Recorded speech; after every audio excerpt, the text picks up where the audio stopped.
नमस्कार दोस्तों, मैं नरेंद्र सिंह। आज का जो हमारा टॉपिक है वो है अव्ययी भाव समास। अव्ययी भाव समास। आज हम अव्ययी भाव समास पढ़ेंगे। देखिए, अव्ययी भाव समास में जो अव्ययी पद है उस पद को आप ध्यान से पढ़ेंगे तो इसी में इस समास का अर्थ समाहित है। अव्यय का जो विपरीत शब्द होता है वो होता है व्यय। व्यय का मतलब खर्च करना। खर्च करना। व्यय का मतलब तो क्या होता है? खर्च करना। और व्यय का ही जो विलोम शब्द होगा, विपरीत शब्द होगा, वो क्या रहेगा? अव्यय। और अव्यय शब्द का अर्थ होता है जिसको हम खर्च नहीं कर सकें, अर्थात ऐसा शब्द जो ना तो सातों विभक्तियों में परिवर्तित होता हो, ना किसी लिंग में परिवर्तित होता हो, ना ही किसी वचन में परिवर्तन होता हो। जैसा है वैसा का वैसा ही रहना, वो कहलाता है अव्यय। अव्यय भाव समास को समझने के लिए अष्टाध्याय के अंदर एक सूत्र दिया गया है जिसमें बताया गया है पूर्व पदार्थ प्रधानो अव्ययी भाव समास है। पूर्व पद पदार्थ प्रधानो अव्ययी भाव समास है। ये एक सूत्र है।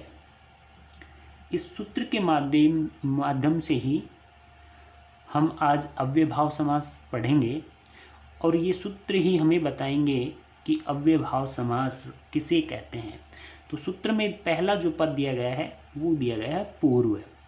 और आप सभी ने अब तक जो हमने पढ़ाया था उसमें बताया भी था कि समास के अंदर दो पद होते हैं, एक तो होता है पूर्व पद और एक होता है उत्तर पद। तो इस सूत्र के माध्यम से हम इसका अर्थ जानेंगे कि पूर्व पदार्थ प्रधानो अव्ययी भाव समास है। पूर्व का मतलब होता है पहले वाला पद।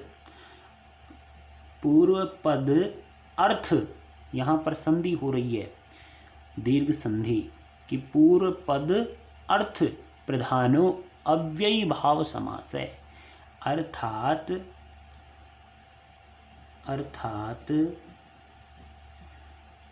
जिस समास का पूर्व या पहला पद, जिस समास का पूर्व या पहला पद के अर्थ की प्रधानता हो, वह समास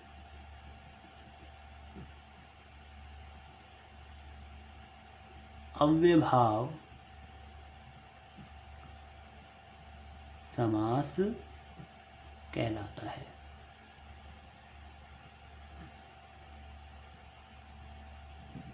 देखिए, जिस समास में पूर्व पद के अर्थ की प्रधानता हो वही समास अव्यय भाव समास कहलाएगा। इस समास के अंतर्गत दो पद दिए गए हैं, एक पूर्व पद दिया गया है और एक उत्तर पद दिया गया है। इस समास में, अव्यय भाव समास में, जो पद की प्रधानता रहेगी वो कौन से पद की प्रधानता रहेगी? पूर्व पद की प्रधानता रहेगी। अब हम ऐसा भी कहें कि ऐसा समास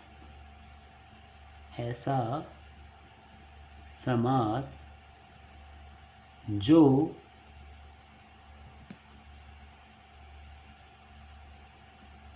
समस्त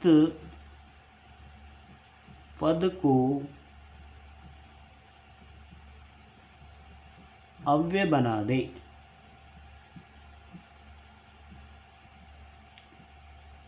वह अव्ययभाव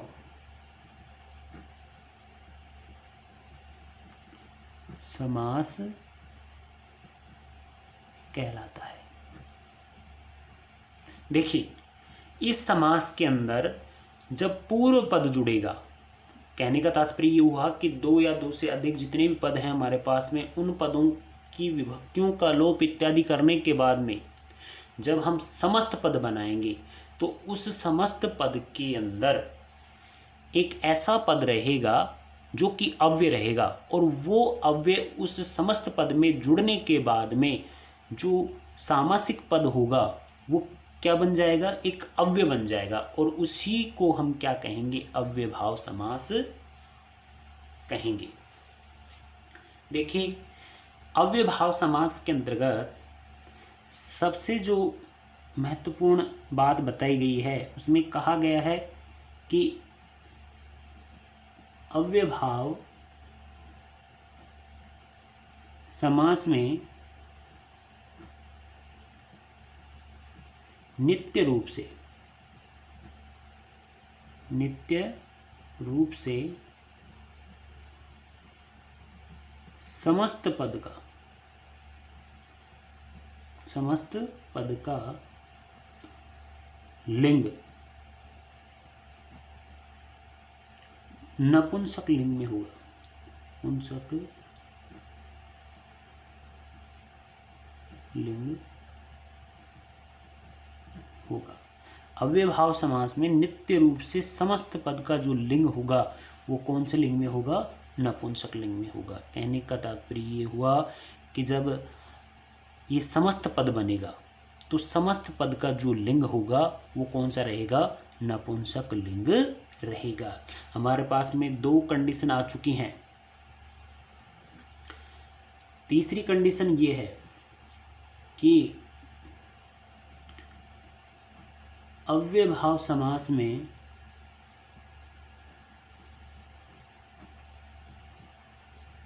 अव्ययभाव समास में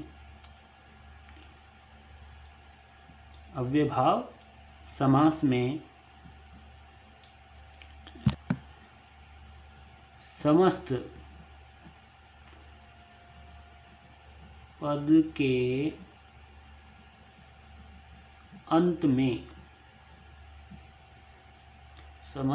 के अंत में दीर्घ स्वर को एक सूत्र आता है, ह्रस्व नपुंसके प्रातिपदिकस्य। कौन सा है ये, ह्रस्व नपुंसके प्रातिपदिकस्य, ये सूत्र है। तो ये क्या करेगा कि अव्ययभाव समास में समस्त पद के अंत में दीर्घ स्वर को ह्रस्व नपुंसके प्रातिपदिकस्य सूत्र के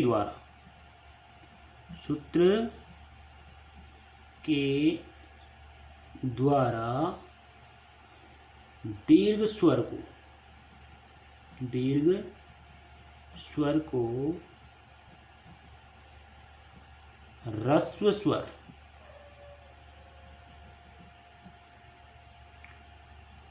आदेश हो जाता है।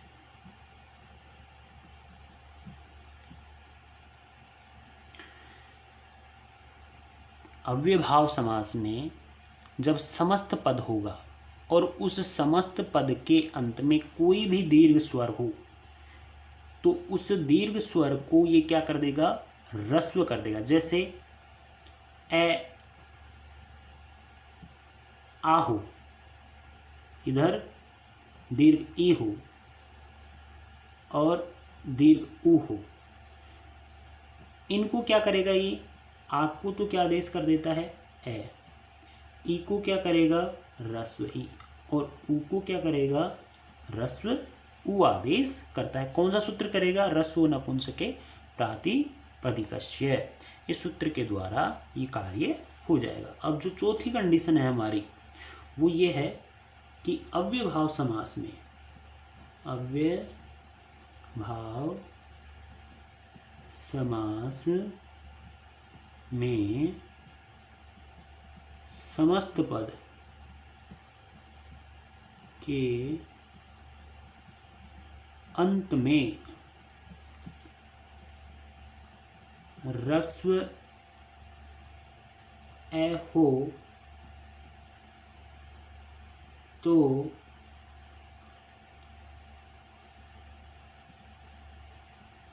अम कार्य भी होगा। कहने का ये मतलब हुआ कि अव्ययभाव समास के अंदर यदि समस्त पद यानी सामासिक पद कैसा हो, ह्रस्व ऐसे युक्त हो, ह्रस्व ऐसे युक्त हो तो ए के आगे अम कार्य भी होगा, अर्थात अम भी जुड़ जाएगा। अम भी क्या करेगा, इसमें जुड़ जाएगा। ह्रस्व ए के बाद में अम हो तो ही ये कार्य होगा, अन्यथा यदि ई है तो ई ह्रस्व है लेकिन यहाँ अम कार्य नहीं होगा। क्यों नहीं होगा, क्योंकि ये जो कार्य करेगा वो केवल ह्रस्व ए में ही कार्य करेगा। इस बात का विशेष रूप से ध्यान रखें। 5वें नंबर की जो कंडीशन है हमारी, 5वें नंबर का एक सूत्र भी है जिसको बताया गया है कि अव्ययभावे च काले, एक सूत्र दिया गया है। ये जितनी भी जो मैंने कंडीशन बताई हैं ये सारा जो भी सूत्र इत्यादि हैं वो हमारे समास में आगे जाकर काम देने वाली हैं, इसलिए इसको थोड़ा ध्यान से पढ़ें। अव्ययभावे च काले, ये सूत्र कहता है कि अव्ययभाव समास में, अव्ययभाव समास में सह अव्यय के स्थान पर, अव्यय के स्थान पर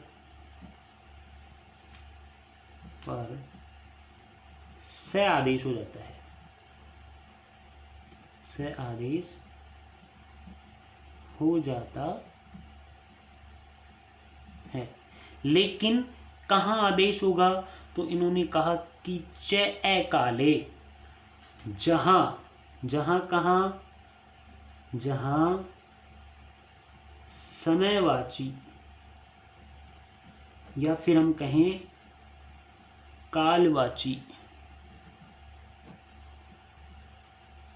शब्द नहीं हो।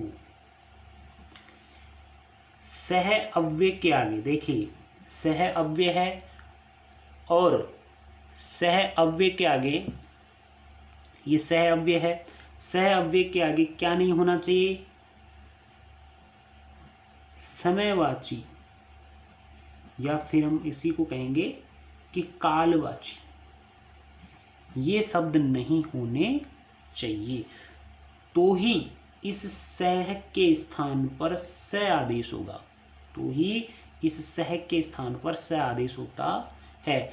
यदि सह अव्यय के बाद में कोई भी समयवाची शब्द हो या कालवाची शब्द हो तो वहाँ पर इस सह के स्थान पर, जो सह है ना, इस सह के स्थान पर सही आदेश होगा, इस सह के स्थान पर सही आदेश होगा। कब होगा ये सह आदेश, जब सह अव्यय के आगे समयवाची या कालवाची शब्द होंगे।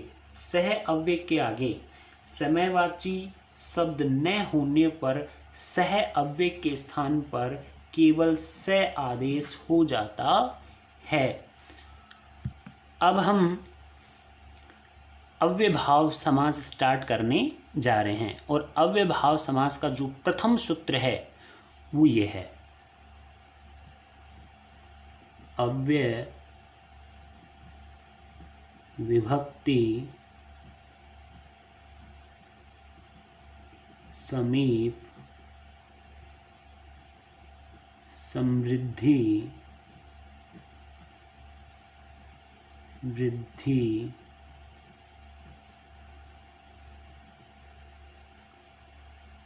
अर्थाभाव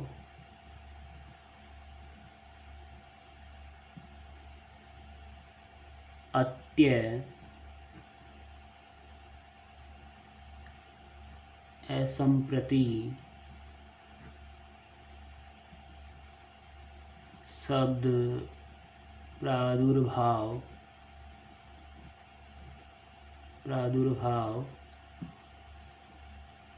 पश्चात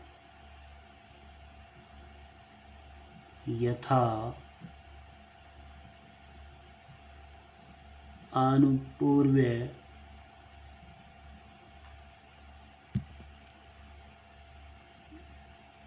योग पद्य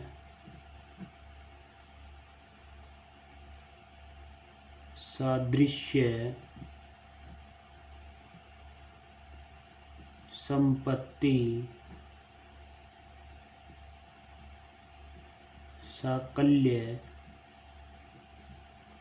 अंतवचनेषु।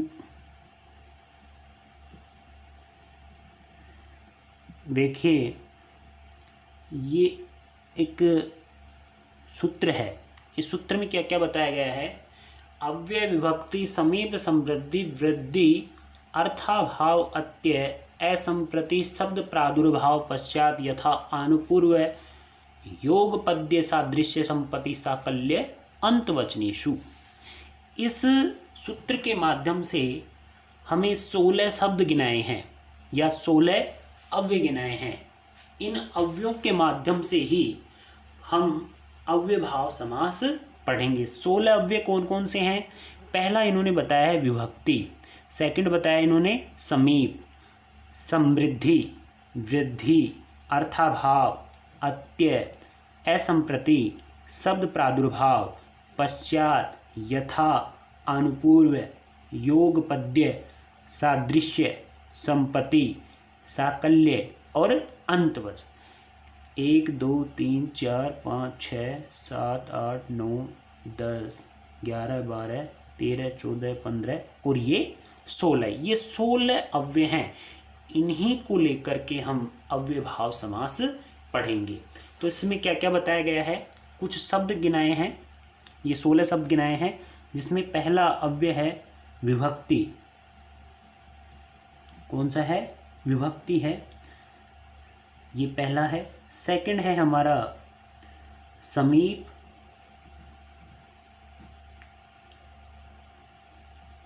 थर्ड जो है हमारा वो है समृद्धि।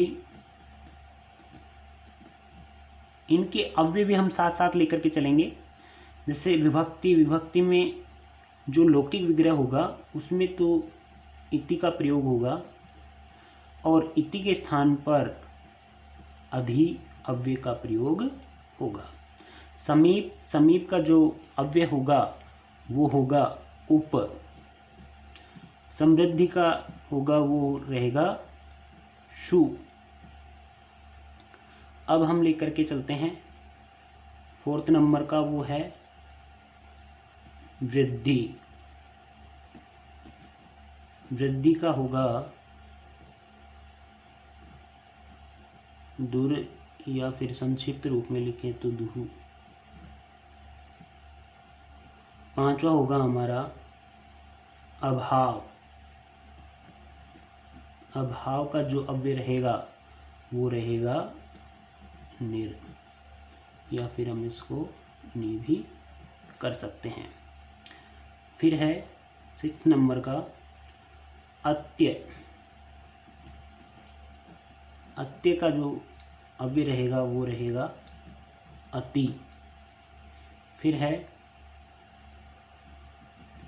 7th नंबर का असंप्रति, असंप्रति का अव्यय रहेगा, असंप्रति का इसका भी क्या रहेगा, अति। फिर आता है हमारा 8th नंबर का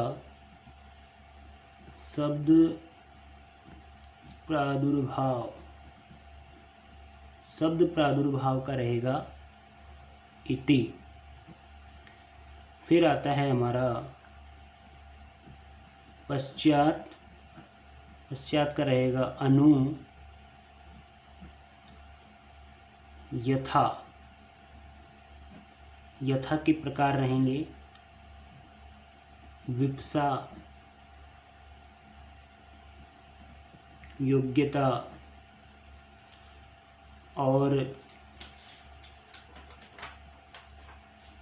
पदार्थानतिवृत्ति।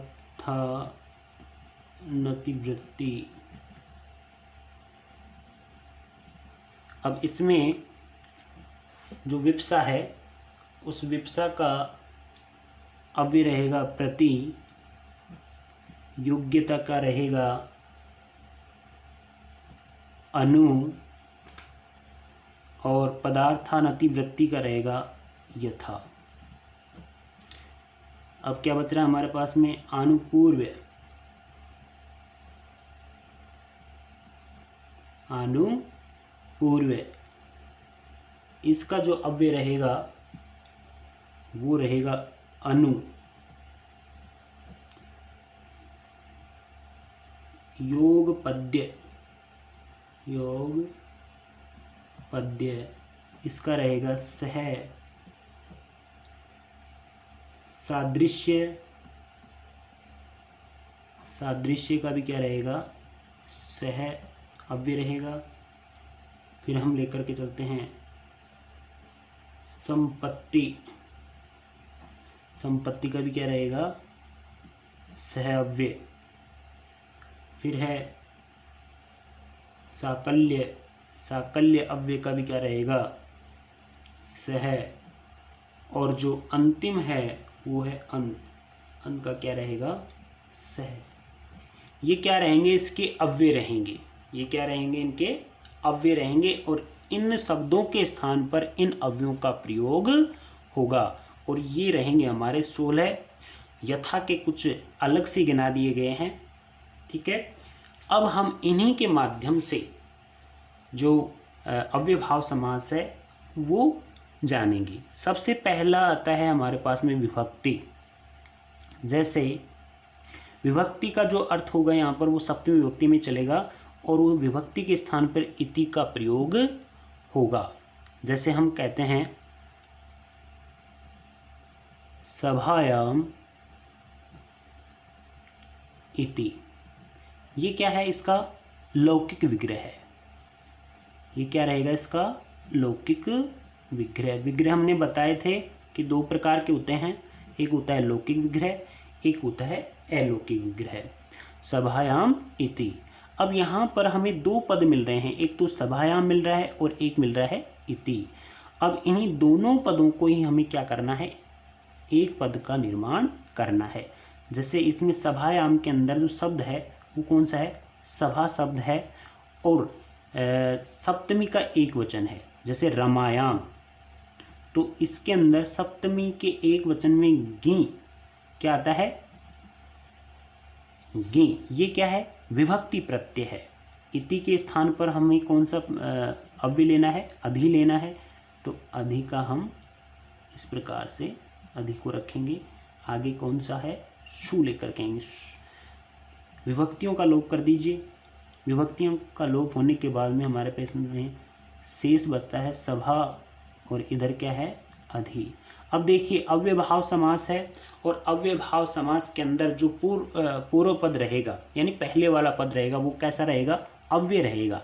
वो कैसा रहेगा, अव्यय रहेगा। तो अव्यय यहाँ पर कहाँ पर है, उत्तर पद में है हमारे पास में। यहाँ पर उत्तर पद में क्या है, अव्यय है, जबकि हमें चाहिए कौन से पद में, पूर्व पद में। तो हम इसका क्या करेंगे, पूर्व प्रयोग करेंगे। पूर्व प्रयोग करने पर बनती है क्या स्थिति, अधि, आगे क्या है, सभा। इस तरह से ये पद बन रहा है हमारे पास में, अधिसभा बना। अब यहाँ पर मैंने एक सूत्र दिया था आपको कि ह्रस्वो नपुंसके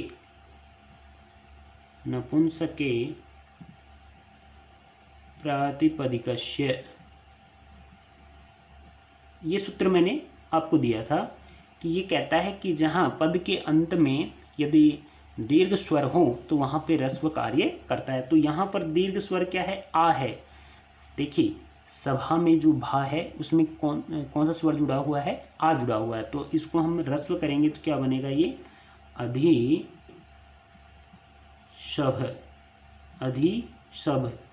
ये बना। अब यहाँ पर यदि किसी भी सामासिक पद के अंत में ह्रस्व ए हो तो वहाँ पर अम कार्य भी होगा। क्या कार्य होगा? अम कार्य। और अम कार्य करेंगे तो देखिए क्या बनेगा, दोनों को जोड़ने के बाद में अधिशभम, क्या बन जाएगा? अधिशभम। ये क्या है? एक सामासिक पद है। इसी को हम क्या कहेंगे? समस्त पद कहेंगे। और अब ये अधि जो अव्यय था इसमें पूर्व प्रयोग होने की वजह से ये समस्त पद को इसने क्या बना दिया है? अव्यय बना दिया है। अब ये जो पद बना है वो क्या बना है? अव्यय बना है। दूसरा उदाहरण और देख लीजिए, जैसे हरव इति, ये कौन सा विग्रह है? लौकिक विग्रह है।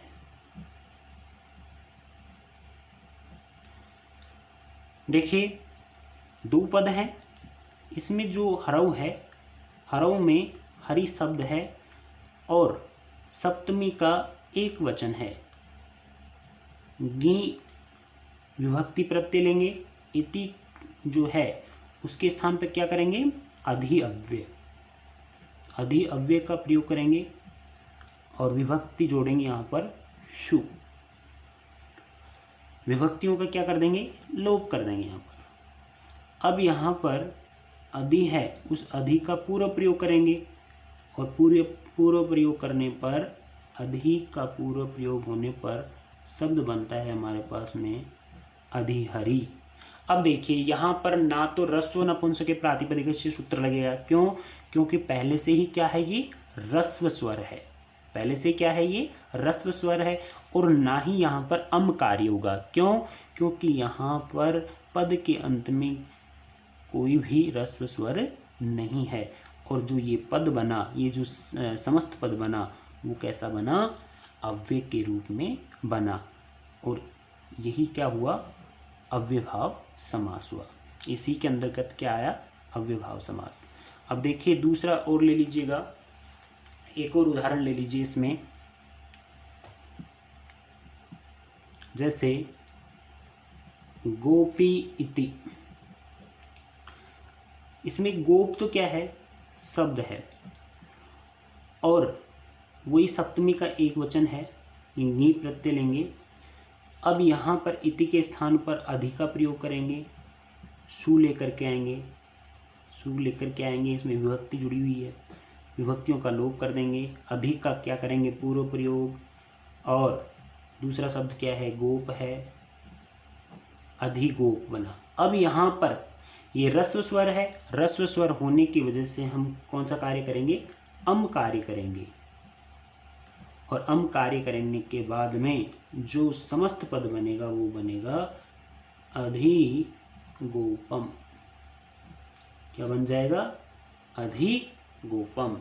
इस प्रकार से ये जो विभक्ति अव्यय था उसके रूप में हमने अधि जोड़ा और अधि से संपन्न होने वाले हमने कुछ उदाहरण देखे। दूसरा जो अव्यय है हमारा वो है समीप। समीप के स्थान पर जिस अव्यय का हम प्रयोग करेंगे वो है उप। देखिए उप अव्यय का प्रयोग करेंगे यहाँ पर हम। जैसे हम कोई उदाहरण लेते हैं,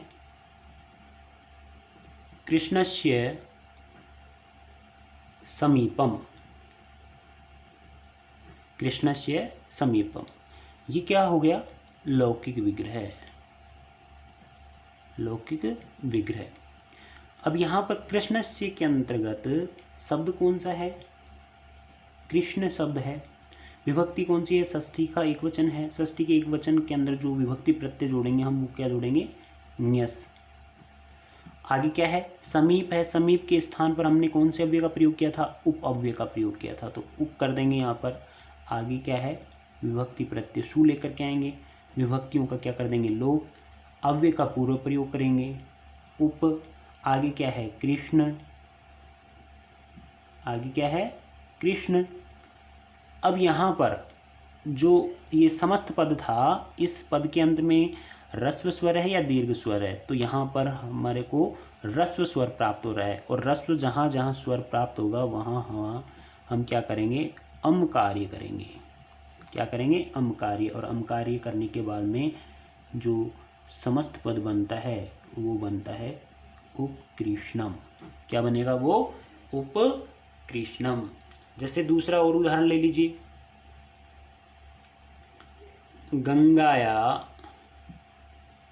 समीपम।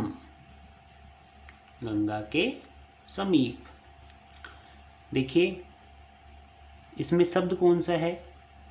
गंगा शब्द है, और षष्ठी का एक वचन है, तो यहाँ पर षष्ठी के एक वचन में न्यस प्रत्यय जोड़ेंगे, और समीप जो है उसके स्थान पर हम कौन से अव्यय का प्रयोग करेंगे? उप अव्यय का प्रयोग करेंगे, सु विभक्ति के अनुसार। विभक्तियों का क्या कर देंगे? लोप। लोप होने के बाद जो ये कार्य हुआ, ये कौन सा हुआ? अलौकिक विग्रह हुआ। ये हुआ अलौकिक विग्रह। देखिए अलौकिक विग्रह में क्या होगा? विभक्तियों का लोप होगा। अब जो हमारे पास में शेष बचता है वो क्या बचता है? गंगा, और इधर क्या बचती है? उप। ये दोनों पद बचते हैं। पहले प्रयोग किसका करेंगे? अव्यय का करेंगे, तो उप को लेकर के आएंगे। इधर क्या है? गंगा है। क्या बना? उपगंगा। अब यहाँ पर एक सूत्र आता है, ह्रस्वो नपुंसके प्रातिपदिकस्य। ठीक है, इस सूत्र के माध्यम से हम क्या कर देंगे? ह्रस्व स्वर कर देंगे, और जो पद बनेगा वो बनेगा उपगंग। उपगंग ये बना। उपगंग ह्रस्व स्वर होने की वजह से यहाँ पर अम कार्य करेंगे। क्या करेंगे? अम कार्य करेंगे। अम को जोड़ने पर क्या बनता है? उपगंगम। क्या बनेगा? ये उपगंगम। अब जो ये पद बना है, ये जो समस्त पद है, ये समस्त किस में परिवर्तित हो गया? ये हो गया अव्यय के अंदर। अब ये किस में परिवर्तन? अब इसके ना तो रूप चलेंगे, जैसे स्त्रीलिंग में या पुल्लिंग में इस तरह से कोई रूप नहीं चलेगा, ना ही ये किसी विभक्ति में परिवर्तित होगा, ना ही किसी ये वचन में परिवर्तित होगा। क्यों? क्योंकि अब ये बन चुका है अव्यय। एक और उदाहरण ले लीजिए, जैसे अग्ने समीपम। अग्ने समीपम। अग्ने समीपम ये दो शब्द हैं और लौकिक विग्रह है। यहाँ पर जो शब्द है वो कौन सा है? अग्नि है, और षष्ठी का एक वचन होने की वजह से न्यस विभक्ति प्रत्यय लेकर के आएंगे। समीप के स्थान पर हमने क्या किया था? उप। तो उप को लेकर के आ जाइए और सुविभक्ति के अनुसार जोड़ दीजिए। ठीक है, विभक्तियों का लोप हो गया। अब हम अव्यय को, अव्यय है उसका पूर्व प्रयोग करेंगे, उप प्लस अग्नि। उप प्लस अग्नि। अब यहाँ पर क्या प्राप्त हो रही है? हमें संधि प्राप्त हो रही है, तो संधि करेंगे तो क्या बन जाएगा? उपाग्नि। क्या बन जाएगा? उपाग्नि। बाद में ना तो कोई अमकार्य होगा यहाँ पर, ना ही किसी प्रकार का कोई ह्रस्व या फिर दीर्घ स्वर होगा। क्यों? क्योंकि पहले से ऑलरेडी यहाँ पे क्या है? ह्रस्व स्वर है, इसलिए जो समस्त पद बनेगा वो क्या बनेगा? उपाग्नि। और उपाग्नि एक कैसा शब्द है, एक अव्यय के रूप में है। क्लियर हो गया। अब हमारे पास में जो समीप था, समीप का हमने अव्यय क्या रखा था, उप रखा था, और उप के माध्यम से हमने ये सारा का सारा कार्य किया है। अब देखिए आगे हम लेकर के आ रहे हैं समृद्धि। जो समृद्धि शब्द है उसका अव्यय रहेगा सु। उसका क्या रहेगा, सु अव्यय रहेगा। जैसे मद्राणाम समृद्धि, मद्राणाम समृद्धि, ये क्या रहेगा, लौकिक विग्रह। इसको हम कहेंगे लौकिक विग्रह। यहां पर मद्राणाम के अंदर मद्र तो क्या है, शब्द है, और षष्ठी का बहुवचन है, इसलिए यहां पर जोड़ेंगे हम आम। समृद्धि के अंतर्गत हमने जो अव्यय का प्रयोग किया था वो कौन सा था, सु। कौन से अव्यय का, सु अव्यय का। और सु एक अव्यय है और सु एक विभक्ति प्रत्यय भी है, इसलिए हम सु रखेंगे। इधर आम का लोप और इधर सु का लोप। विभक्तियों का लोप होने के बाद में अव्यय का पूर्व प्रयोग होगा। यहाँ पे लेकर गए सु और इधर क्या है, मद्र।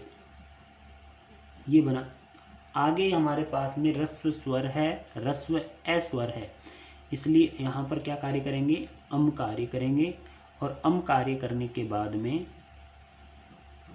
दोनों को जोड़ करके लिखेंगे तो क्या बन जाएगा, सुमद्रम। क्या बन जाएगा, सुमद्रम। ये क्या बनेगा, इसका समस्त पद बनेगा। जैसे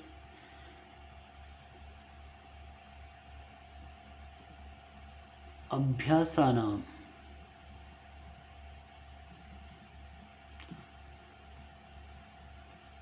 समृद्धि। देखिए इधर यहाँ पर जो शब्द है वो कौन सा है, अभ्यास शब्द है, और विभक्ति कौन सी लगी हुई है, जैसे रामाणाम की तरह ही षष्ठी का बहुवचन जुड़ा हुआ है। आम लेकर के आएंगे। समृद्धि के अंदर कौन से अव्यय का प्रयोग करेंगे, सु, और यहाँ पर विभक्ति प्रत्यय सु लेकर के आएंगे। विभक्तियों का लोप, सु को पहले रखेंगे, इधर सु प्लस अभ्यास। अब आपको पता तो लग ही रहा होगा कि यहाँ पर संधि कार्य भी होगा। तो सु के अंदर स्थित जो उ है उसके माध्यम से इको यणची सूत्र के द्वारा उ के स्थान पर वह आदेश हो जाता है। आपने पढ़ा होगा इको यणची सूत्र, जो कि सूत्र था हमारा संधियों के अंदर, जिसमें से हलंत कर दो, उ को अलग रख दो, आगे क्या है, अभ्यास। देखिए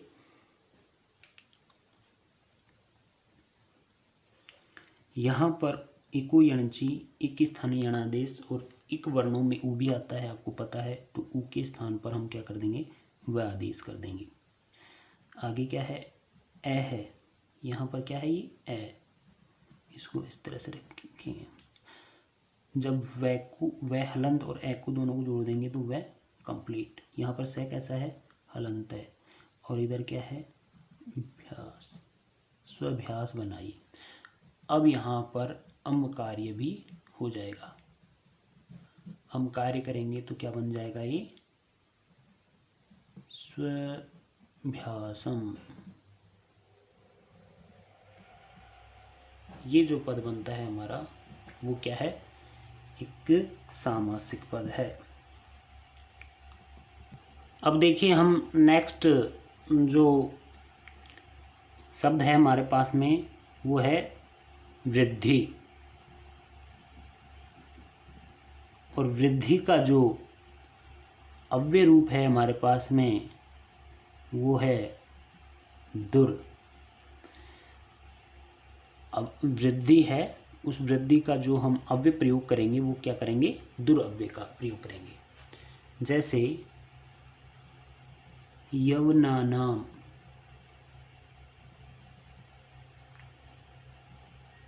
वृद्धि, यवनानाम वृद्धि। अब ये लौकिक विग्रह हो गया यहाँ पर। अलौकिक में यहाँ पर शब्द है यवन, विभक्ति कौन षष्ठी का बहुवचन है, आम लेकर के आएंगे। इधर वृद्धि, वृद्धि के अंतर्गत हमने कौन से अव्यय का प्रयोग किया है, दुरव्यय का प्रयोग किया है। आगे क्या है, सु लेकर के आएंगे, प्रथमा का एकवचन।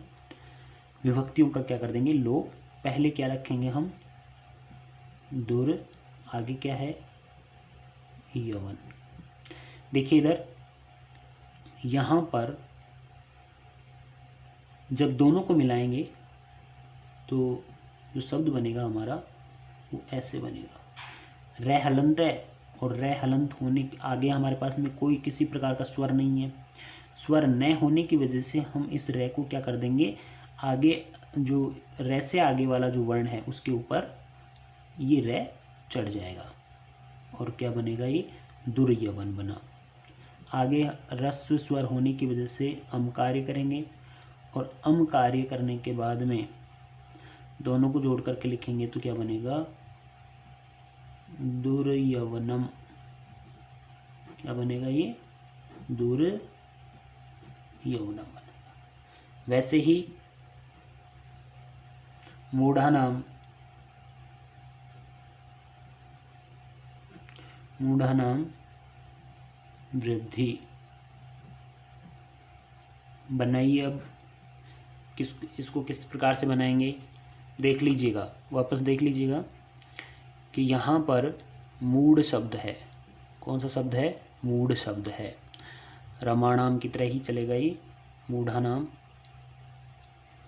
रामाणाम, इस तरह से। तो यहाँ पर जो विभक्ति प्रत्यय वो कौन सा है, आम है। वृद्धि के स्थान पर हम क्या करेंगे, दुरव्यय का प्रयोग करेंगे, सु लेकर के आएंगे, विभक्तियों का लोप। फिर क्या बचता है इधर, दुर हलन प्लस क्या है, मूढ़। अब दोनों को मिलाकर के लिखेंगे तो क्या बनेगा, दुर मूढ़ प्लस अमकारी करेंगे और बन जाएगा क्या, ये दुर्मूढ़म, दुर्मूढ़म। इस तरह से ये एक शब्द बनेगा। तो इसी प्रकार से हमें आगे भी करने हैं। अब हम कुछ नेक्स्ट अव्यय के बारे में देखते हैं कि जो हमारा